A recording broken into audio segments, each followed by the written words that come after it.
What's going on, guys? So I want to take a look at some of these latest updates to the Ring doorbell and how they've sort of turned around from their non-surveillance direction. Well, let's just be honest. They've always been a surveillance company. Ring doorbell, that is what they sell after all. They sell camera doorbells, as well as other cameras, including a flying drone camera. Now, they had leadership change at one point, but it looks like the founder, and by the way, this is owned by Amazon, and we're going to talk a little more about that, and Amazon being basically a major surveillance empire. And Ring Doorbell is a piece of that, but they do more than that.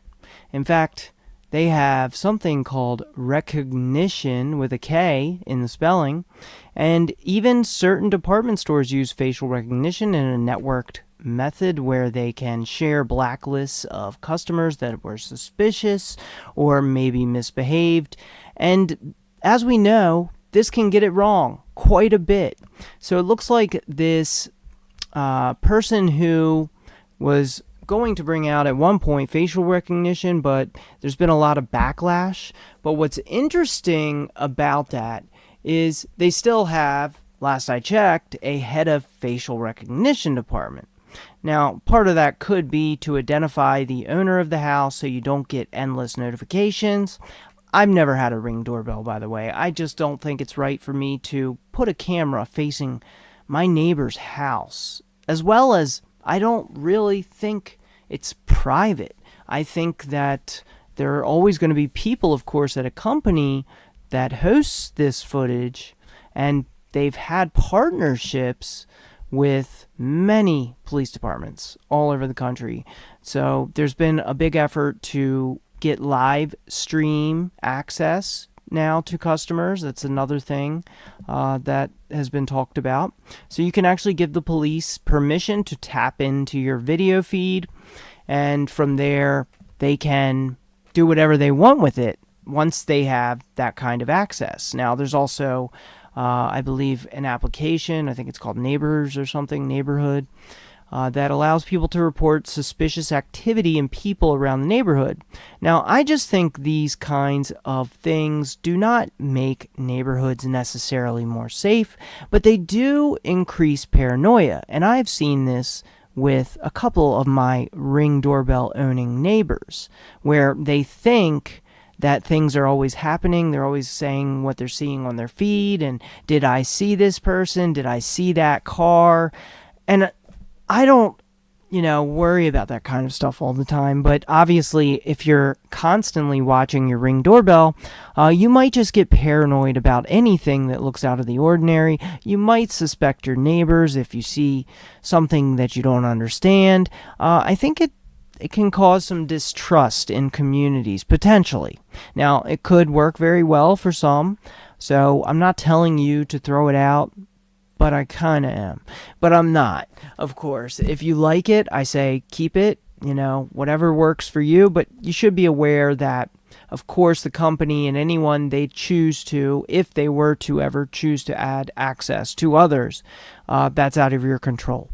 And it also has a monthly fee for a membership for Ring Doorbell to keep that doorbell running and recording video, hosting your footage, all of that stuff. So you could self-host one, though, if you want to have a security camera and you want to protect your privacy at the same time, even more so. You could self-host, and maybe I'll find some options to recommend there. I've kind of put together a custom setup on my own end, but I'll try and find some products that I think could be useful for self-hosting locally stored only. At least look into that. If you want to get a security camera and you care about it only being accessible to you, you might want to get something locally hosted and wired. So hardwired is always going to be superior to a wireless. Of course, a wireless camera can be jammed, but that doesn't mean that they're going to lose the footage. Sometimes it has some memory storage locally, and then it also will get transmitted, of course, after the jamming stops. So it all depends on the camera setup, But jamming can be a threat to wireless cameras, as the Ring doorbell acts as a wireless camera in the instances I'm aware of. Now, they ended an old ethical commitment that prohibited it from, this is Google we're talking about now. So Google likewise recently ended their own ethical commitment, which, remember the whole don't be evil thing? That was removed, apparently, from Google. Now, they say they're going to be an AI-first company now. And in fact, it was even reported that any employees at Ring, they actually have to show proof that they use AI in order to get promoted. Now, I understand that in some cases, and many cases, in fact, you can use AI to your advantage for making yourself and your work more efficient in some cases, but I don't think it should be a requirement. But it's not my company, so do what you want. And it looks like AI first is the big thing, though.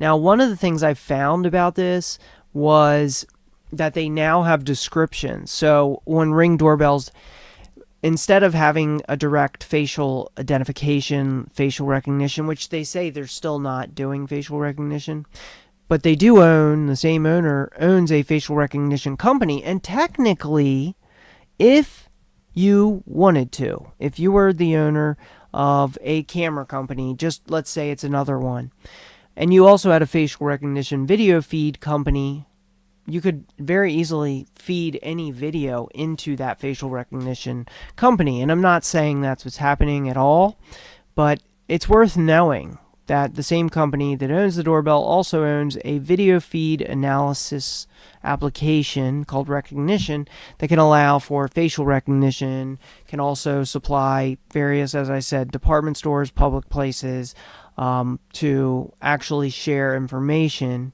if desired. So they held these big conferences over the years with different police departments and tried to get police, and even Shaq here, who I guess was part of a commercial at one point, I remember seeing him, to get people to sell doorbells. Even the police, they're trying to get them at one point. I don't know if they're still doing this, but at one point they were having the police encourage it. They were giving them deals. They were giving them free doorbells.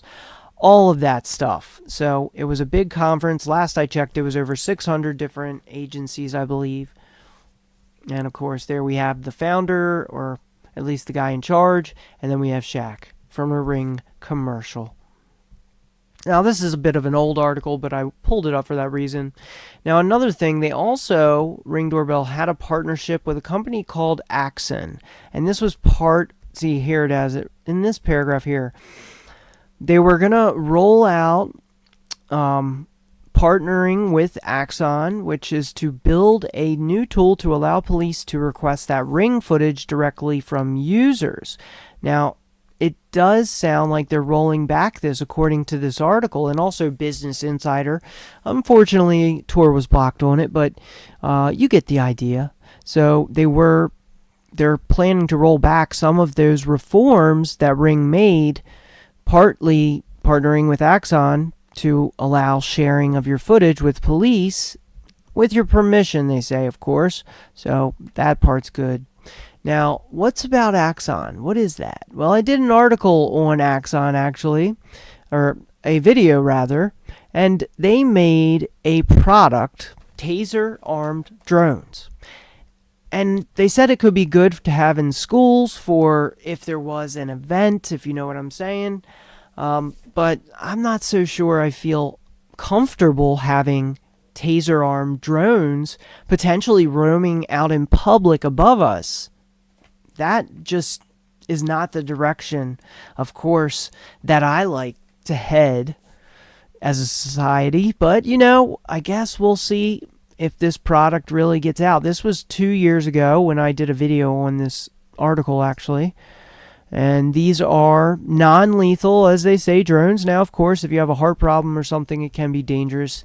And in some cases, it is more ideal that someone is armed with a taser, of course, with law enforcement interactions, things like that. And also, you can save a life if you use a taser instead of something lethal. Now, as mentioned, people with heart problems can have a reaction and potentially pass from tasers, but that is very few cases. Either way, I'm not really a fan of these taser drones. So if you see one of these flying around, you can kind of recognize it. This is at least a concept image of what they were going to have, taser drones. So interesting. The facial recognition, the changes to the Ring doorbell, their actual policies, and being more inclined towards that mass surveillance, which it already was, but on a more law enforcement, quote unquote, safety reasons. So I don't know how it's going to go, but as we can see, Amazon's facial recognition falsely matched 28 members of Congress with mugshots. So just consider how often people get falsely arrested, or wrongfully arrested, I should say, just because they look similar to someone else. And sometimes camera footage is generally not a straight-on video. So you may look like the images they have of someone else, but because with surveillance footage, you're generally not staring right at the camera. So your actual image is going to be at a different angle, and that can cause cameras to misidentify people. And as we see with these 28 members of Congress who matched up with mugshots, imagine if those were wanted people. Now, of course, Congress people are not going to be in trouble, but if it were just everyday people, of course they'd be hauled off to jail. So yeah, not a big fan of it sounding like Ring doorbell is going back towards, as they say, a techno-authoritarianism angle. So let me know what you think in the comments about this. Do you see a lot of Ring doorbells in your area? Are you living with one right across from your house? I thankfully am not, and I would not do that to my neighbor because I respect their privacy. But there are people out there who feel the need, and I get it. Maybe you work all day, you're not technically inclined, and you need to make sure nobody steals your packages. I don't hold that against people who have a Ring doorbell. But I'd love to know your thoughts on this new direction and the Ring founder going back to the helm. It sounds like his surveillance first, privacy last approach, as EFF calls it, may be coming back potentially. Let me know what you think in the comments, and I'll be back later with another video reporting on privacy and how to protect your security.